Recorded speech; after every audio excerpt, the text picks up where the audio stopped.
justice in Boulder. There were 16 counts of attempted murder in the first degree.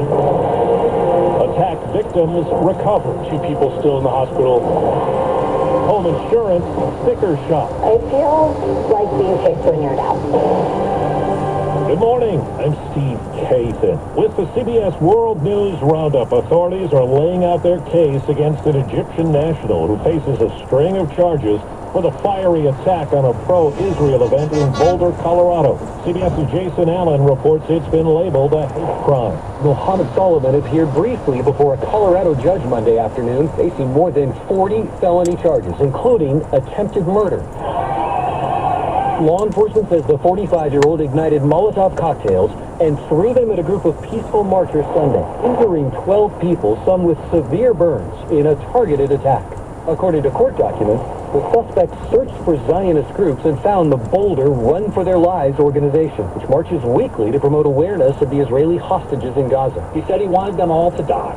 He had no regrets, and he would go back and do it again. The suspect allegedly told investigators he, quote, had to use Molotov cocktails after he was denied the purchase of a gun due to him not being a legal citizen. Overseas, there's been new deadly violence at a humanitarian checkpoint in Gaza. Here's CBS's Imtiaz Tayeb.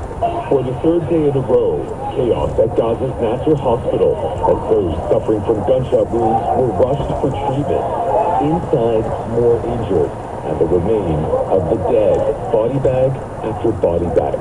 At least 27 Palestinians were killed and over 200 wounded, according to first responders at the scene. We were shocked by the number of injuries, a horrific number, this ambulance driver said. All the injuries were directly to the head and chest, many of them young people who went to get aid from the American Foundation. The federal prosecutor who oversaw hundreds of capital attack cases has resigned and is speaking out. To our Justice correspondent, Scott McFarland. President Trump's clemency for all 1,500-plus Capitol riot defendants, including some who assaulted police officers, still rattles the people who prosecuted the cases. I was shocked, if not stunned, by the breadth of the pardons. What kind of message do you think they send? I think the message that they send is that political violence towards a political goal is acceptable in a modern democratic society. Greg Rosen, former chief of the Department of Justice's Capitol Siege Division, resigned from the agency this weekend. After the pardons came a purge.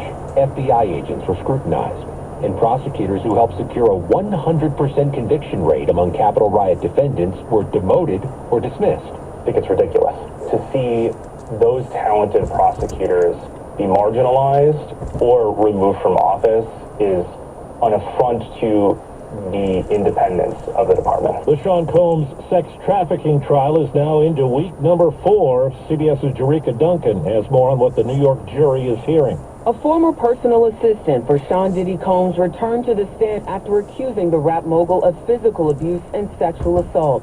Testifying under the pseudonym Mia to protect her privacy, she alleges that Combs groped and raped her. She told the jury she didn't speak up because she, quote, would have been silenced and would have lost everything. On cross-examination, defense attorney Brian Steele tried to undermine Mia's account, insinuating she lied about the abuse and was after Combs' money. Now to Italy, CBS's Chris Livesey has the latest on the strongest eruption in years at Mount Etna. Mount Etna has roared back to life, sending a towering column of ash into the Sicilian sky and panic below. The ash plume reached more than 21,000 feet in the air.